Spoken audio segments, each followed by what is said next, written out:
परमेश्वर का धन्यवाद हो। प्रभु यीशु मसीह आप सभी को आशीष दे। दुनिया में सबसे अधिक डर किस बात से लगता है? किस चीज से? मौत से। पाप का परिणाम क्या है? इसीलिए पाप से डर लगता है। लेकिन सच्चाई क्या है? मौत से डर लगता है। अगर पाप करने के बाद मौत ना हो तो पाप से भी डर नहीं लगेगा। तो सबसे ज्यादा डर क्या चीज से लगता है? मृत्यु से डर लगता है। एक स्त्री, एक औरत कह सकते हैं, उसको लगता था कि मैं मर जाऊंगा। वो रात में उठ उठ करके बैठ जाती थी, मैं नहीं बचूंगी। रात में कई बार वो उठ करके बैठ जाती थी, काफी डरी हुई रहती थी, काफी घबराई हुई रहती थी। एक समय मेरे साथ भी वही होता था। मौत के डर से लगता था नहीं बचेंगे, उठ करके बैठ जाते थे, इधर उधर भागने लगते थे।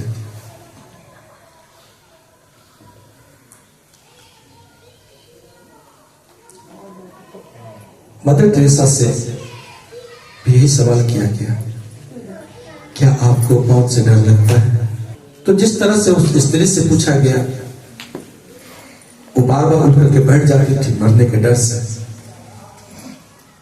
ठीक मदर टेरेसा से भी पूछा गया था, आपको मरने से डर लगता है क्या? वो कही नहीं, मुझे मरने से डर नहीं लगता है। क्यों? क्योंकि मरना तो मेरे लिए अच्छा है, क्योंकि मृत्यु हमें परमेश्वर के पास ले जाएगा। जब तक हम मरेंगे नहीं तब तक हम उनके राज्य में कैसे पहुंचेंगे? इसलिए मेरे लिए मरना तो बहुत अच्छा बात है, खुशी की बात है। जब तक मैं जीवित हूं, परमेश्वर की सेवा, परमेश्वर जो कार्य दिए हैं वो कार्य को मैं कर रही हूं।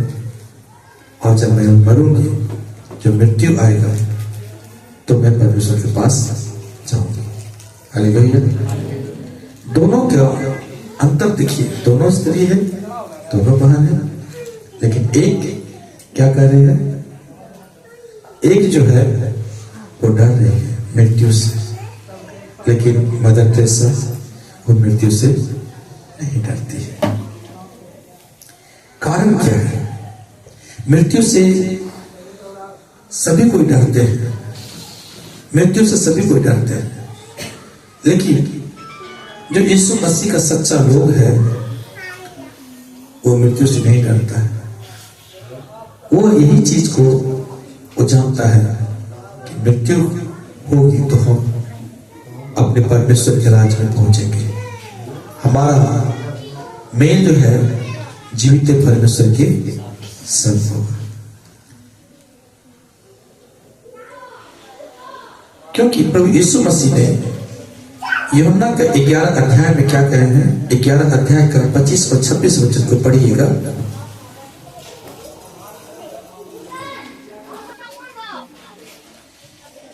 यूहन्ना 11 अध्याय 25 और 26 वचन को पढ़िएगा। वहां पर ईश्वर ने उससे कहा, पुनरुत्थान और जीवन मैं ही हूँ। जो कोई मुझ पर विश्वास करता है वह यदि मर भी जाए तो भी जिएगा, वह यदि मर भी जाए तो भी जिएगा। इस वचन पर, ये वचन किसको मालूम है? मदर टेरेसा को मालूम है।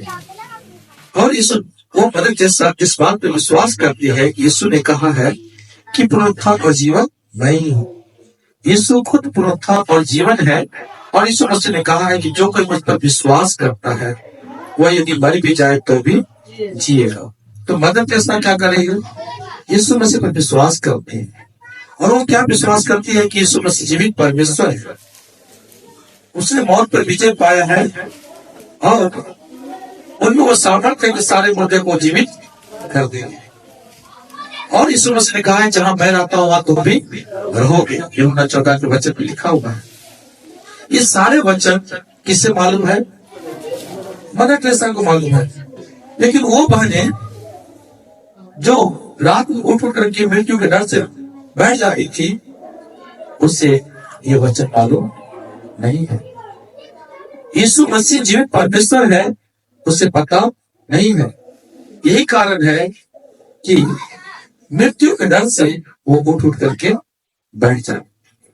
आज भी कई लोग मृत्यु के डर से उसका हालत ये है, वो काफी बेचैन, काफी परेशानी में वो रहता है।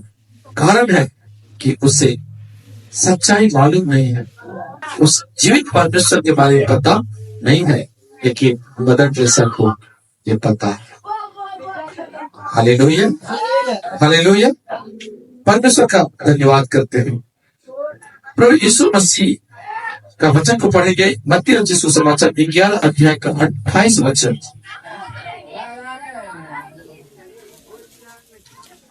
11 का 28 वचन में, ये सब परिश्रम करने वालों और बहुत से दबे हुए लोगों मेरे पास आओ, मैं तुम्हें विश्राम दूंगा। देखेंगे यहाँ पर, हे बहुत से दबे हुए लोग हैं। आज बहुत सारे लोग बोझ से दबे हुए हैं। जो बोझ जिस पर रहता है, जो दबा हुआ रहता है, वो थका हुआ भी रहता है ना। जो बोझ से दबे हुए लोग हैं, वो थके हुए भी लोग हैं। इसलिए ये वचन इस बात को इशारा करता है कि हे बोझ से दबे हुए और थके हुए लोग, यानी थके हुए मतलब निराशा लोग, जिसके जीवन में कोई आशा नहीं है, उन लोगों से प्रभु कहते हैं कि हे बोझ से दबे हुए लोग, हे थके हुए लोग, मेरे पास आओ। यीशु मसीह बुला रहे। मदर टेरेसा कईयों को ये वचन मालूम है, वो प्रभु के पास, लेकिन संसार के लोगों को पता नहीं है किसके पास है। सुन रहे हैं? संसार के लोगों को ये पता ही नहीं है हम किसके पास जाएं। कौन हमारे इस बोझ को, वो कर्ज का बोझ हो सकता है, वो पाप का बोझ हो सकता है, वो कई तरह के आपके जीवन के दुखों का बोझ हो सकता है, जिसको आप उठाते उठाते थक चुके हैं और चारों तरफ से हताश है, निराशा में है। और आप क्या करते हैं? आप पीछा करते हैं, किसी एक मनुष्य का पीछा करते हैं। शायद इसका पीछा करने से, इसके बात को मानने से हमारा दुख दूर हो जाए। कुछ दिन तक पीछा करते हैं, फिर उसमें देखते हैं कुछ बुराई है, कुछ गलती है। उसके बाद फिर क्या करते हैं? फिर उसको छोड़ देते हैं, फिर दूसरे का पीछा करते हैं। दूसरे को पीछा करते हैं, वे आगे बढ़ते हैं। धीरे धीरे क्या करते हैं? उसमें भी कुछ कमियां को देखते हैं, फिर उसको भी छोड़ देते हैं। ऐसे करते करते मनुष्य कई लोगों को का पीछा करता है, कई लोगों का पीछा करता है, और पीछा करते करते फिर क्या करता है? उसको छोड़ देता है। और लास्ट में वो क्या देखता है? इतना दिन से आशा रखे हुए अपना जीवन को किसी व्यक्ति के पीछे बिताता है, लेकिन अंतिम में ऐसे करते करते एक उम्र आ जाती है प्राण त्यागने का। क्योंकि वचन में लिखा है, मनुष्य अपने समय और सीमा में बंधा हुआ है। तो वो समय आ जाता है, वो सीमा आ जाता है कि अब प्राण को छोड़ना है। लेकिन तब तक वो क्या होता है? मनुष्य इसका पीछा, उसका पीछा, पीछा करते करते करते करते अपना जीवन बर्बाद कर देता है। हमने भी यीशु मसीह के पास ऐसे नहीं आया, कई लोगों का पीछा किया, कई लोगों का पीछा किया। 1 बरस, 2 बरस, 4 बरस, 5 बरस, 10 बरस, ऐसे कई चीजों में कई लोगों के पीछे बिताया है। यहां जाने से शायद मेरा समाधान हो जाएगा, उसके पीछे फिर उसके अंदर देखे, नहीं इसके अंदर तो ये बुरा है, ये कमियां हैं, ये कैसे मुझे ये शांति दे सकता है, ये कैसे मुझे उद्धार दिला सकता है। उसको छोड़ करके फिर दूसरे को पीछा किया, दूसरे को देख रहे हैं वो तो पैसा पर बिका हुआ है, तीसरे को पीछा किए, तीसरे को देख रहे हैं ये तो बोलता कुछ है करता कुछ है, उसको पीछा छोड़े। ऐसे कर कर करके आगे बढ़े। तो पीछा, एक पीछा करने का एक जो है एक दौर होता है, लेकिन उस पीछा करते हुए भी अगर उसके बावजूद भी लोग अगर थक जाता है और लोग को सही जगह पर नहीं पहुंच सकता है, उसी के लिए तो प्रभु यीशु मसीह अपने चेलों से कहे, जाओ मेरे नाम से पाप क्षमा का प्रचार करो। यीशु मसीह का वचन सुनाना, जीवन का वचन सुनाना, यीशु मसीह का वचन सुनाना ये सुसमाचार है। जीवन का वचन जहां मिलता है वही तो सबसे सुंदर समाचार है।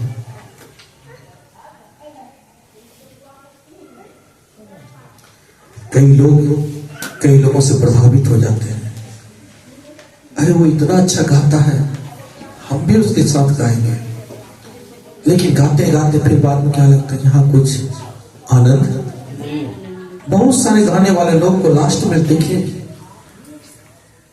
अरे ये तो इतना अच्छा प्रचार करता है, भाषण देता है, हम भी देंगे, बड़ा नेता बनेंगे। लास्ट में उसका भी स्थिति को देखा है, लोग बड़ा नेता बनने के लिए उसके साथ सोचता है, लेकिन अंतिम में उसका हालत को देख करके कई लोग अपने इरादा को बदल देते हैं। तो इसी तरह से लोग पीछा करते हैं। कई लोग देखते हैं हम इस हीरो के समान बनेंगे, लेकिन बाद में पता चलता है वो हीरो कितना के साथ गलत किया है। उसका पीछा करने वाला क्या सोचता है, नहीं अब हमको इस हीरो के समान नहीं बनना है, लेकिन पहले कितना समय उसके पीछे बिता चुका। कारण यही है उसे पता नहीं है, सच्चाई मालूम नहीं है किसका पीछा करना चाहिए। मदर टेरेसा प्रभु यीशु मसीह का पीछा कर रही थी, उनके वचन का पीछा कर रही थी, इसीलिए उसे मृत्यु का डर नहीं था। Hallelujah, hallelujah. परमेश्वर का धन्यवाद करते हैं। और एक वचन को हम क्यों यीशु मसीह का पीछा करें, और कुछ कारण को हम लोगों को समझने की जरूरत है। हम क्यों यीशु मसीह का ही पीछा करें, कुछ और बातों को हमें जानने की जरूरत है। क्योंकि बहुत सारे लोग हैं, बहुत सारे लोगों के पीछे लोग चल रहे हैं, लेकिन हम क्यों चुनाव करें कि हम यीशु के पीछे ही चले जाएं? क्योंकि यीशु मसीह भी खुद करते हैं। मरकुस का 1:17 वचन में पढ़िएगा तो वहां पर लिखा है, यीशु मसीह ने कहा है मेरे पीछे, पढ़िएगा मरकुस 1:17। यीशु ने उससे कहा, मेरे पीछे आओ, मेरे पीछे आओ, मैं तुमको मनुष्यों के मछुआरे बनाऊंगा। यीशु ने कहा मेरे पीछे आओ, आओ, मैं तुमको मनुष्यों के मछुआरे बनाऊंगा। पहला वर्ड यही, यीशु ने कहा मेरे पीछे आओ। मनुष्यों के मछुआरे का मतलब है कि मैं तुम्हें मनुष्य को बचाने वाला बनाऊंगा। लेकिन यीशु मसीह क्या करे, मेरे पीछे आओ। यीशु मसीह क्या करे, मेरे पीछे आओ। यीशु मसीह का जो संदेश है, यीशु मसीह का जो संदेश होता है, जो उनका उपदेश होता है, और लोगों के उपदेश में बहुत अंतर है। मैं भी आपको यीशु मसीह का उपदेश सुनाता हूं, लेकिन मैं ये नहीं कहता हूं कि आप मेरे पास आइए। हम बताते हैं कि आप यीशु मसीह को मानिए। क्या बताते हैं? लेकिन यीशु मसीह का संदेश में क्या है, यदि तुम परमेश्वर के पास जाना चाहते हो तो मेरे पास आओ, तुम मुझे मानो। उनका संदेश उन्हीं के आसपास होता है, उन्हीं की ओर इशारा करता है। यीशु मसीह ने कहा मेरे पीछे आओ। क्यों उनके पीछे आए? मत्ती रचित सुसमाचार 10 अध्याय का 40 वचन को पढ़ेंगे। मत्ती 10 अध्याय का 40 वचन। जो तुम्हें ग्रहण करता है, जो तुम्हें ग्रहण करता है, वह मुझे ग्रहण करता है, वह मुझे ग्रहण करता है, और जो मुझे ग्रहण करता है, और जो मुझे ग्रहण करता है, वह मेरे भेजने वाले को ग्रहण करता है, वह मेरे भेजने वाले को ग्रहण करता है। यानी जो कोई, यीशु मसीह कहते हैं, जो कोई मेरा स्वागत करता है वो परमेश्वर का स्वागत करता है। हालेलुया। यीशु मसीह कहते हैं जो कोई मेरे चेले को मेरे भेजे हुए ग्रहण करता है वो मुझे ग्रहण करता है, और जो मुझे ग्रहण करता है वो मेरे भेजने वाले परमेश्वर को ग्रहण करता है। यानी वो खुद क्या बता रहे हैं, जो मुझे ग्रहण करता है वो परमेश्वर को ग्रहण करता है। इसका मतलब हुआ जो कोई यीशु मसीह को के पीछे चलता है वो किसके पीछे चलता है? वो जीवित परमेश्वर के पीछे चलता है। हालेलुया। दूसरा, मरकुस रचित सुसमाचार 9 अध्याय का 37 वचन को पढ़ेंगे।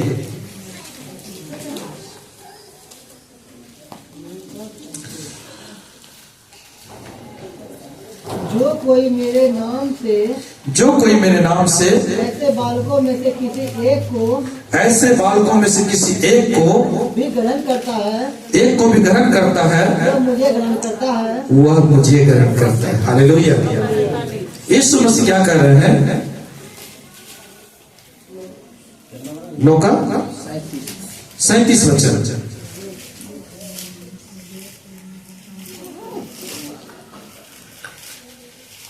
जो कोई मेरे नाम से ऐसे बालकों में से किसी एक को ग्रहण करता है वह मुझे ग्रहण करता है, और जो कोई मुझे ग्रहण करता है वह मुझे नहीं वरन मेरे भेजने वाले को ग्रहण करता है। यीशु मसीह साफ रीति से कह रहे हैं जो मुझे ग्रहण करता है वो किसे ग्रहण करता है? जो कोई उनके चेला को पानी पिलाए, प्रभु कहते हैं कि तुम किसका स्वागत करते हो? मेरे चेला के नहीं, तुम मेरा स्वागत करते हो। और जो कोई मेरा स्वागत करता है वो किसका स्वागत करता है? वो जीवित परमेश्वर का स्वागत करता है। ये वचन को हम लोग 1:17 मत्ती 10:40 से पढ़े थे, और मरकुस 9:37 में हम क्या देखते हैं कि जो कोई यीशु मसीह को ग्रहण करता है वो परमेश्वर को ग्रहण करता है। इसलिए हम यीशु मसीह के पीछे हमें चलना चाहिए। बहुत सारे लोग हमें बुलाते मेरे पीछे हो ले, लेकिन हमें यीशु मसीह के पीछे होने का यही कारण है। यीशु मसीह कहते हैं जो मुझे ग्रहण करता है वो मेरे भेजने वाले ग्रहण करता है, जो मेरा आदर करता है वो परमेश्वर का आदर करता है, जो मेरा स्वागत करता है वो परमेश्वर का स्वागत करता है। हालेलुया। और फिर एक और वचन को पढ़ेंगे, यूहन्ना रचित सुसमाचार 14 अध्याय का 9 वचन को।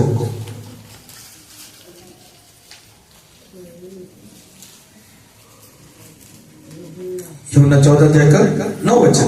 यीशु ने उससे कहा, हाँ, हे फिलिपुस, मैं इतने दिन से तुम्हारे साथ हूँ, और क्या तू मुझे नहीं जानता? जिसने मुझे देखा है उसने पिता को देखा है। यीशु मसीह आगे क्या कहते थे? मुझे पिता ने भेजा है, यानी मुझे परमेश्वर ने भेजा। और यीशु मसीह से अंतिम समय में उनके चेला लोग कह रहे हैं, और चेला में से एक चेला फिलिपुस कह रहा है, हे प्रभु, मैं इतने दिन, हे प्रभु मुझे पिता को दिखा दे। 8 में फिलिपुस ने उससे कहा, हे प्रभु पिता को हमें दिखा दे, यही हमारे लिए बहुत है। आप एक व्यक्ति का पीछा करते हैं, और पीछा इसलिए करते हैं कि वो परमेश्वर से आपको मिला दे, आप परमेश्वर को जान जाए, इसीलिए तो पीछा करते हैं। यीशु मसीह से भी उनके चेला इसी बात का उम्मीद रखे कि हे प्रभु, इतने दिनों मैंने तेरे साथ रहा, इतने दिन तक मैंने तेरा सेवा किया, जो कुछ भी तूने कहा मैंने वो सब कुछ करके वो सब कुछ मैंने पूरा किया। मैं तेरे पीछे पीछे चलता रहा, तेरे अपना घर बार छोड़ करके सब कुछ तेरे पीछे पीछे मैं चलता रहा। तूने कहा मुझे पिता ने भेजा है, हे प्रभु मुझे एक बार पिता से अपने मिला दे। यीशु मसीह कहते हैं, हे फिलिपुस, मैं इतने दिन तुम्हारे साथ हूं, और क्या तू मुझे नहीं जानता? जिसने मुझे देखा है उसने पिता को देखा है। जिसने यीशु मसीह को देखा है उसने परमेश्वर को देखा है। यही कारण है कि हमें यीशु मसीह के पीछे चलना चाहिए, हमें यीशु मसीह का पीछा करना चाहिए, हमें यीशु मसीह के वचन का पालन करना चाहिए। Hallelujah, hallelujah, hallelujah. परमेश्वर का धन्यवाद, ताली बजा करके परमेश्वर का धन्यवाद करें।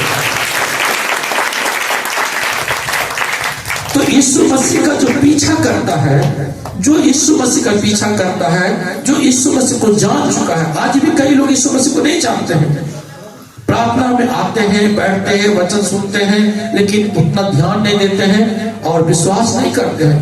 इसलिए लोग यीशु को छोड़ करके चले जाते हैं। यीशु को छोड़ने का मतलब हुआ उस जीवित परमेश्वर को छोड़ना, उस जीवित परमेश्वर को त्याग करके जाना।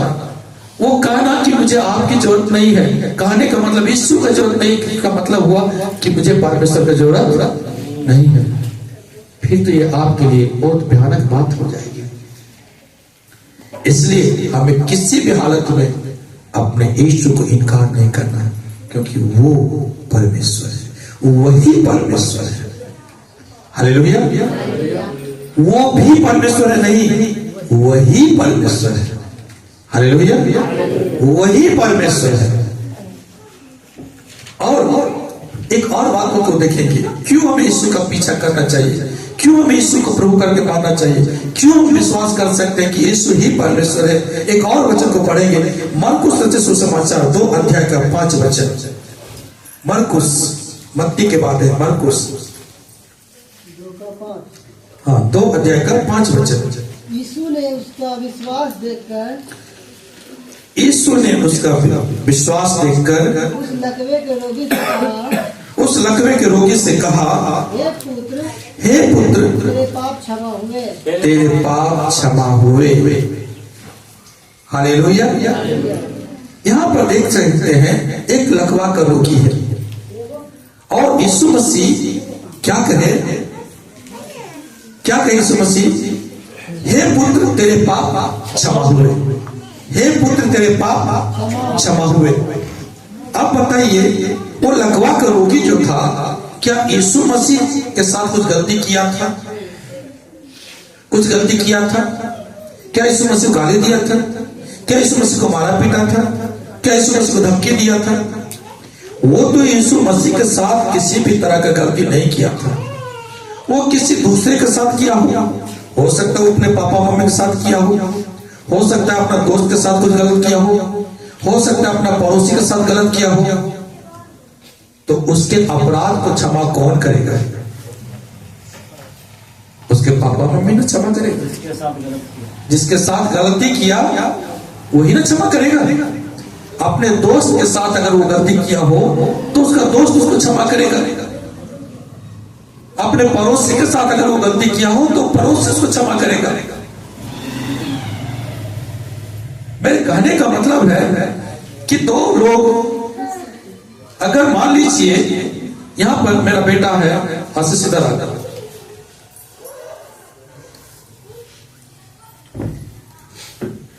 ये गलती किया, आप कराओ दे। अगर मान लीजिए ये इनके विरोध में गलती किया, इनको क्षमा कौन करेगा? इधर आ जाइए, कौन क्षमा करेगा? आप क्षमा करेंगे? अगर ये आपके विरोध में गलती किया, आपको गाली दिया, इसको क्षमा कौन करेगा? अब यहाँ पर धर्मपाल भी आकर के इसको क्षमा कहे कि राहुल रोहित मैं तुमको क्षमा करता हूं, तो क्या कहेगा? लोग पागल कहेगा,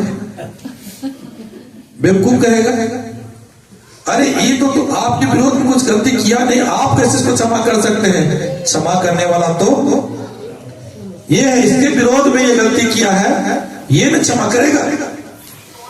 यीशु वही काम कर रहे थे कि वो गलती किसी और के विरोध में कर रहा है, लेकिन यीशु सबके पाप को क्षमा कर रहे हैं। तुम्हारा पाप क्षमा। तो कारण क्या है? ये जो धर्मपाल भी है, आइए आपका नाम ले रहे हैं। ये धर्मपाल भैया है, इसने इस कलीसिया में नियम बनाया कि जो कोई गाली देगा उससे इस कलीसिया से बाहर कर दिया जाएगा। ठीक है, ये यहाँ का हेड लीडर है।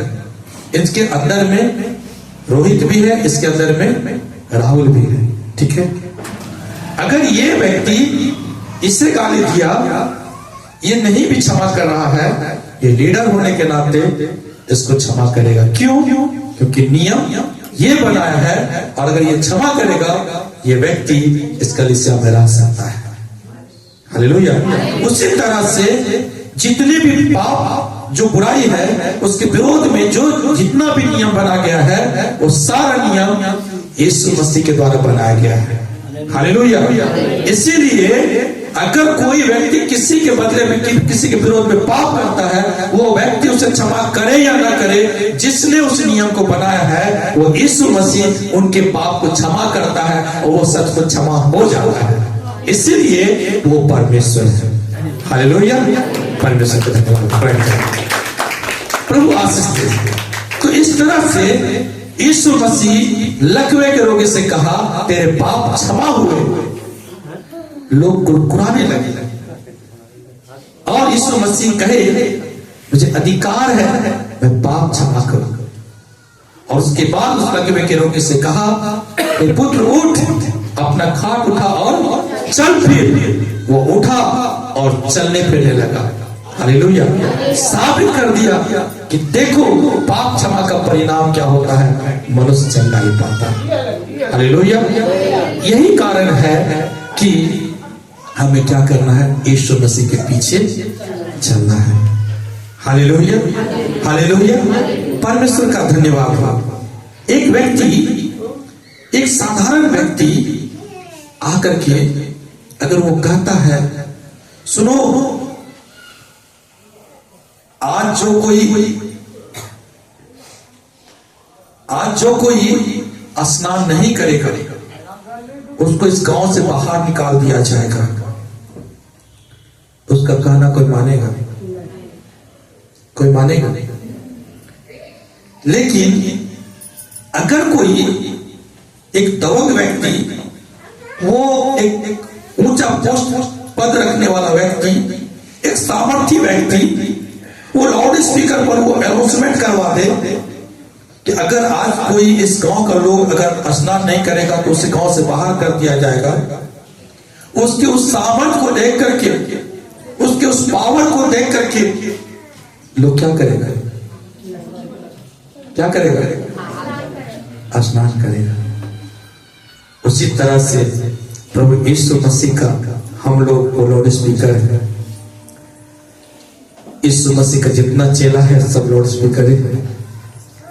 प्रभु सबसे कहते हैं, यीशु मसीह सभी के द्वारा कहते हैं, और जितना बाइबल वचन आपके पास है उसके द्वारा प्रभु कहते हैं, मन फिराओ, मन फिराओ। क्यों? क्योंकि प्रभु यीशु मसीह कहते हैं, एक दिन मैं न्याय करूंगा, मेरे शब्द सुनकर के सारे मुर्दे जी उठेंगे। हालेलुया। मेरे शब्द सुनकर के सारे मुर्दे जी उठेंगे, मैं ही न्याय करूंगा।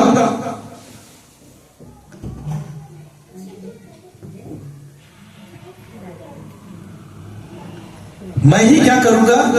न्याय करूंगा। इसी लेकर के वो परमेश्वर सामर्थ्य परमेश्वर है, वो सब कुछ करके दिखा दिए हैं। इसलिए हमें क्या करना चाहिए? यीशु मसीह के वचन का पालन करना चाहिए, उनके अनुसार जीना चाहिए। हालेलुया। ऐसा करने से क्या होगा? जब मृत्यु निकट आएगी, उठ करके रात में बैठना नहीं पड़ेगा, डर से भयभीत होना नहीं पड़ेगा, इधर उधर भागना नहीं पड़ेगा। मदर टेरेसा की तरह हम भी कह सकेंगे, आने दो, वो एक अच्छा पल है, एक अच्छा समय है कि हम अपने प्रभु से मिलेंगे। हालेलुया। हालेलुया। हालेलुया। क्यों वो उठ करके बैठ रही थी? जिसको मृत्यु का डर लगता था, क्यों वो उठ करके बैठ रहे थे? एक बड़ा भयानक बात है। लूका रचित सुसमाचार 16 अध्याय का 19 वचन को पढ़िएगा।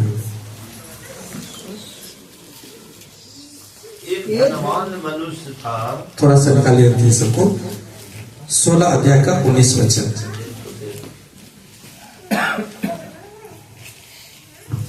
एक धनवान मनुष्य था जो बैजनी कपड़े जो बैजनी कपड़े और मलमल पहनता और प्रतिदिन सुख विलास और धूमधाम के साथ रहता था।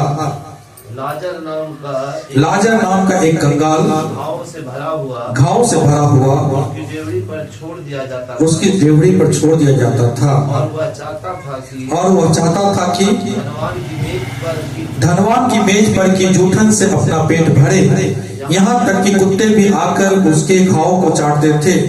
ऐसा हुआ कि वह कंगाल मर गया और स्वर्गदूतों ने उसे लेकर अब्राहम की गोद में पहुंचाया। वह धनवान भी मरा और गाड़ा गया और अधोलोक में उसने पीड़ा में पड़े हुए अपनी आंखें उठाई और दूर से अब्राहम की गोद में लाजर को देखा। तब उसने पुकार कर कहा, हे पिता अब्राहम, मुझ पर दया करके लाजर को भेज दे, ताकि वह अपनी उंगली का सिरा पानी में भिगोकर मेरे जीव को ठंडा करे, क्योंकि मैं इस ज्वाला में तड़प रहा हूं। परंतु अब्राहम ने कहा, हे पुत्र, स्मरण करके तूने अपने जीवन में अच्छी वस्तुएं ले चुका है, वैसे ही लाजर बुरी वस्तुएं, परंतु अब वह यहाँ शांति पा रहा है और तू तड़प रहा है। क्या देखते हैं हम यहाँ पर कि मृत्यु मरने के बाद जो दो जगह है, एक शांति का जगह है जहाँ परमेश्वर के लोग पाए जाते हैं, और दूसरा जगह जहाँ जो कोई भलाई नहीं किया है वो व्यक्ति कहां पर जा रहा है, वो एक तड़पने की जगह पर जा रहा है। और यहां पर वो बता रहा है कि वो इस तरह से अपना वर्णन कर रहा है धनवान व्यक्ति, मैं इस ज्वाला में तड़प रहा हूं, कहता है, ताकि वह अपनी उंगली का सीरा पानी में भिगोकर, यानी वो लाजर के बारे में कि लाजर अपनी उंगली का सीरा पानी में भिगोकर मेरे जीव को ठंडा करे, क्योंकि मैं इस ज्वाला में तड़प रहा हूं। वो तड़प रहा है, प्यास से तड़प रहा है, लेकिन तड़पने के बावजूद भी वो व्यक्ति मर नहीं रहा है। और आगे देखिएगा तो आगे वो बात भी कर रहा है, लेकिन कैसा उसका जीवन है, तड़पने का। वो तड़पने का जगह जो होता है वो परमेश्वर से दूर रहने का। लेकिन जिसे अब्राहम की गोद में, जिसे प्रभु यीशु मसीह ने कहा, जैसे यूहन्ना के 14 अध्याय में, तेरा विश्वास परमेश्वर पर है, मुझ पर भी हो, तुम्हारा मन व्याकुल ना हो, जहां मैं रहता हूं और तुम भी रहोगे। हालेलुया। तो जिसका विश्वास यीशु मसीह पर है, जिसका ये भरोसा है कि यीशु मसीह ने कहा, पुनरुत्थान और जीवन मैं ही हूं, मेरे शब्द सुन करके लोग जी उठेंगे और मैं अपने लोगों से कहूंगा, मेरे पिता के राज्य में प्रवेश करो। हालेलुया। उससे मौत से डर नहीं लगेगा। इसलिए हमें कैसा जीवन जीना चाहिए, हमें कैसा जीवन जीना चाहिए, हमें वो जीवन जीना चाहिए कि मरने के समय हमें डर नहीं लगे, हम शांति के साथ जीवित परमेश्वर के पास पहुंचे। Hallelujah, hallelujah. उठ करके बैठना ना पहले हम भी उठ के बैठते थे जब यीशु मसीह का को नहीं जानते थे, और दौड़ के भागते थे घर से, लोग को गला पकड़ के हमको बचाइए।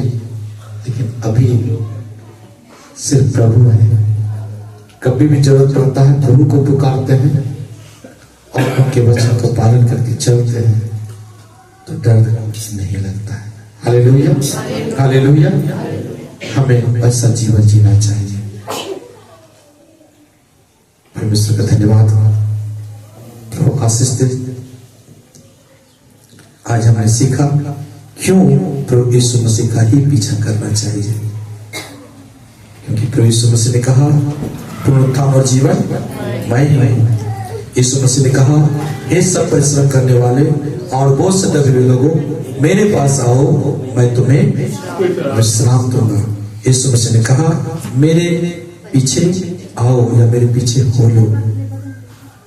और यीशु मसीह ने क्या कहा, जितने लोग मेरे चेले को आदर देते हैं वो मुझे आदर देते हैं, और जो मुझे आदर देते हैं वो परमेश्वर को आदर देते हैं।